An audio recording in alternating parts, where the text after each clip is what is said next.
Okay, my friend, if you're in the Ridgid platform, I think you're going to like today's video. I have a few different new tools that were just released by Ridgid. And I'll tell you what, a couple of these are engineered very, very well. Actually, sort of surprised me with how well they were done. So what we'll do is we'll take them out of the box and we'll go over it. We'll talk about the specs and I'll run them through a few tests. And if there's anything that you want to see more in depth with, let me know in the comment section below. Oh, also, everything that you see here in the video today, I'll attach that little shopping bag that you find on every YouTube video now. But first up, let's take a look at the new Ridgid Turbocharger. If you have Ridgid batteries, this is the charger that you want to look at, especially for the larger ones, the 6AHs and the 12AH. This thing is crazy fast. Now, if you have a regular one, like a 4AH, something smaller, it's just going to charge at your standard rate. However, if you have the larger, again, 6AH or the 12 amp hours, something for your outdoor power equipment, this thing will charge a 6AH battery in 30 minutes, and you're going to be able to charge a 12AH in 1 hour. It's a turbocharger. You'll see the turbo light kick on. It'll turn white. It's telling you that you're charging really, really fast. I'm telling you, they needed this, and I'm glad they have it. Now, it does have a giant fan right up front to keep the batteries cool. However, a lot of people are worried about the dust getting in there. I guess time will tell. However, you can hang this on the wall. And again, Ridgid battery chargers, they were notoriously slow. So to have this come out, this is a must-have for anybody that has those larger tools, larger batteries. And the other thing I really like about this is they always add this little extra outlet on the back of the plug. So if you're taking up an outlet, you don't have to worry about not being able to plug something else in. You can just plug it in the back of that. So that, my friends, is that's real nice. Like, let's move it on to the next tool. All right, so up next is the new trim router. I'll tell you what, I am very surprised with how well they designed this trim router. Now, the last one, it wasn't bad. This one here, way better. Just the simple things, I'm telling you, it's changed how much better this is compared to the last version. First off, right out of the box, I was able to tell that this thing, it felt real nice. Like, it was built really heavy duty. And if you ever use the M18 trim router, it feels a lot like that from Milwaukee IA. So what else are you going to get with this? Well, you'll get the base that's already attached. Then you're going to get your rods, and I'll show you how those work to put your fence up. You're going to get your wrench so you can tighten your collet, loosen your collet. Then you're going to get your edge guide. Very simple to use. You're also going to get 3 fasteners. You might think that you got one extra, but you don't. I'll show you what that's used for here in a bit. And then you have your dust shroud, or your shield, basically, so you don't get hit in the face by all the dust. Now, what I love about this is this new design. Usually what you got to do is you got to hit a button and then you take the sleeve off and all that. You don't have to do it with this. Look how easy it is. All you got to do is take this and then push in the button or the back of the lever, and then it releases. But there is a little safety feature to this. So let me show you how that works. So when you bring this all the way down towards the bottom, it won't just come off. You have to turn it a little bit so you can see there's like a rail, a guide. So all you do is when you go to take that off, you just twist it. You see how that sort of follows that channel? And then what you do to turn that back that way, put it back on, and that's it. So you don't have to worry about this thing falling off, and then just pull on the handle and then it locks. So you see how you're picking up what I'm putting down. All right, so your base is your standard base. You got a little bit of a lip on here so it doesn't fall off the edge that you're working on. We're going to try to do some slicing and dicing, using and abusing with the rounding bit. Pretty simple to do. All you do is, well, I'll show you. I'm going to push that button and you can see how that pin locks in like so. Now this is a little bit tight. So what I'll do is I'll just take my wrench and we'll just loosen it up like so. And this is going to be 1/4 inch only. You're not going to be able to do like a 1/2 inch collet or anything like that. So you just put your bit in, pull it out just a bit, about 1/8, and then just tighten it down. You can see where that pin goes inside there again. You tighten that collet down with the wrench real nice like. Now, you do have a micro adjust knob, and I really like how they redesigned the power button. The last version, I was not a fan of how they did that, but all in all, the build quality on this, it is really, really solid. It feels great in the hands. Now, let me throw on the edge guide to show you real quick, and then we'll move on to the slicing and the dicing. But all you do is you just screw that into the base right here, and then you take the other side and you screw it in. And then all you're going to do is just take this, adjust it to where you want, and then you got the 2 screws over here. You're going to tighten both sides down to make sure they don't move on you.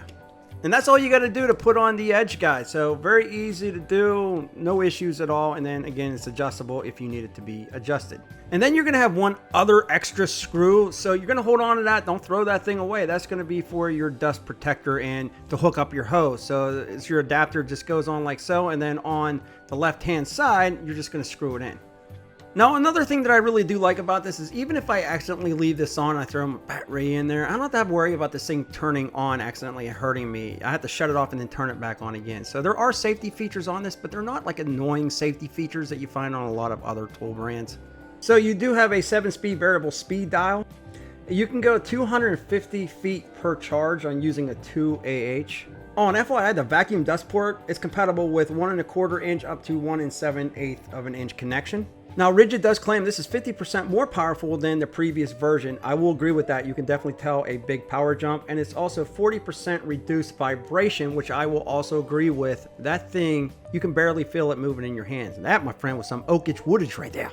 I'll tell you, this thing was smooth, easy to use, super powerful, and again, the vibration, you don't even feel this thing in your hand. Very compact. They did a very good job on this router. I was really happy with it, especially how easy it is to adjust. I really like how well they designed this router. This is leaps and bounds better than the previous one, and I definitely recommend it. All right, so the next up, we got two different nailers. We got an 18 gauge, and this is going to be the crown stapler, and then you also got a 23 gauge headless pin nailer. One I like better than the other. Oh, by the way, everything here, they have a lifetime warranty. I'll put that video at the end of this video to show you how to use the lifetime. Don't have to worry about ever buying the tool again. If anything happens to it, it's covered for life. So that's real nice. All right, let's go ahead and open these up, and we'll start with the pin nailer first. Now, the pin nailer, very small. The base is a little bit larger where the battery goes. However, it is very light, very compact. So I was happy to see that. I'm also excited because they obviously came out with a framing nailer, and to see them expand that line, well, that's a good thing to see. And again, you're barely even feeling this thing in your hands. Now, you can shoot 1,875 nails per charge using a 2H. You got the adjustment knob, nothing special over here, but you can micro adjust to a point. You can see, very simple to do. Over here, you do have an extra marring pad or an extra tip. So you also have a built-in Allen wrench storage. So if you do have a jam, it's not the quick release, you can just loosen that head up, take it out, and then put it back together. As far as it goes with the slide on the magazine here, very, very smooth, very easy to use. I like it. Now, the problem with this is that it does not shoot up to 1 1/2 inch pin nails. You can shoot up to 1 3/8 inch pin nails. So we slide that in, throw the battery on there, and we're ready to go. Now, I adjusted this all the way up because I wanted to see if I can have this do what it needs to do. If I have softer woodage, I don't want to go all the way down through it. So we got some oakage here, and if it can go down through this, it can go down pretty much anything. You can see it does exactly what I wanted to do. Those nails are standing up. Now I want to sink these all the way flush. And again, if you have your regular molding, it's not going to be as thick as the oak that I have here. This should go flush, maybe all the way down. However, this is a pretty solid piece of woodage right here. So you can see that I'm firing one pin nail after another. Each one is going pretty flush, and there's no hesitations, very quick. I'm pretty happy with that. So if you're going down through molding, you don't have to worry about that at all. So let's do a couple pins, and you can see that it does just fine. And every once in a while, you'll get one that stands out a little bit. But again, this is a solid piece of oak. If you're going out through molding, you shouldn't have any issues with this. Now, you also have a dry fire lockout that extends the motor life. These are all brushless, by the way, so you don't have to worry about, putting brushes in them. You don't have to worry about air. You don't have to worry about oiling them. You also have an LED light up in front that's pretty bright.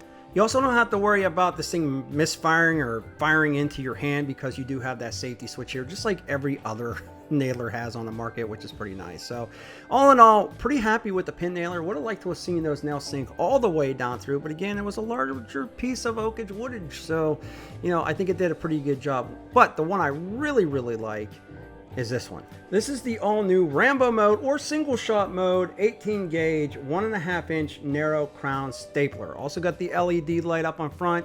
You got the safety trigger over here, which is a little bit different than the pin nailer, but very simple to use. The LED light kicks on as soon as you pull the safety switch or the trigger. Just like the pin nailer, you have the adjustment knob or wheel. You also have the extra non-marring tip and the one that comes with it already on, the tip. It's also very easy to load. You can go from 3/8 of an inch all the way up to 1 1/2 inch 18 gauge narrow crown staple. It's great for hardwoods and so on. Just slide it in like so and then close up the magazine like this. Now, they're also stating that you can fire up to 1800 staples per charge using the 4 amp hour bat rate. We're just going to go into some regular molding here, and you can see that this thing punches down very easy. There is a little bit of a rev up. If you want to see more of these tools, let me know which one you want to see more of, and I'll put the sound to them and we'll do an in-depth. But this thing does very, very well. You want to go Rambo mode, it's very simple to do, and it syncs each and every single one of these down perfectly. Again, there is a little bit of a rev, but this thing works very, very well. Now, for your viewing pleasure, I'll give you a different angle here. You can see each one of these staples, they're going down pretty freaking straight into that molding. Now, I just want to put this out there, even though it does say on the site no ramp up time, this is definitely not the fastest stapler that I have ever used. You can tell that there is a little bit of a rev. It almost sounds like a flywheel inside, but it's nothing like the DeWalt framer or anything like that. It's pretty quick for what it is, and the price is not bad at all. Now, as far as it goes with this, I was pretty shocked by this. I wasn't even paying attention. And this right here, you might be saying to yourself, what are we looking at here? I thought this was a 1/2 inch. This is a 3/4 inch high torque impact wrench. When I saw the 1300 foot-pounds, I was like, it's not that impressive. But look at the freaking anvil on this thing. Now, we'll talk about specs here in a bit, but you can buy the boot separately. So if you're messing around oil or dirt or water or whatever, this will offer some protection from all the grease and such. Now, this tool right here, I've never used a 3/4 inch impact wrench before. I mean, just to give you a size comparison, look at the difference. And by the way, this has a friction ring, so does a Milwaukee. That's a Milwaukee. That is the 1/2 inch compared to the 3/4. It is a baby compared to that 3¼ inch. The thing is massive. 900 foot-pounds fastening torque. You got 1300 foot-pounds of breakaway torque. Now, if you do want to know, this is meant to be used with like heavy machinery and, you know, semi trucks and all that good stuff. You do have a few different modes. You have a mode 1, a mode 2, a mode 3, and an auto mode. So it'll automatically stop when the fastener is tight, or when it is released, it doesn't go spinning off everywhere. It is extremely smooth. You just pull the trigger, you got a variable speed. This thing is awesome. It sounds awesome too. My volume wasn't working. I'm just being honest with you. My volume didn't work. Okay, I'm sorry. I let you down. I can do better. I will do better. But this thing, it is heavy though. I will tell you, it is not light. If you're wanting to know the weight without the bat ray, you're looking at 6.1 pounds. But this is for heavy machinery. This is for like serious jobs. So what I'll have to do is, if you want to see this thing used and abused, let me know, and I will personally go out and buy some 3/4 inch sockets, because I always use 1/2 inch. I will go buy some 3/4 inch sockets and let you see it. So everything works off the same battery platform. Oh, by the way, you got the LED light here. Really impressed with what I'm seeing coming out from Ridgid. And of course, this has the lifetime warranty as well. So everything you see here, including the batteries, everything's lifetime warranty. So check out this video right here. We'll be back with more videos soon.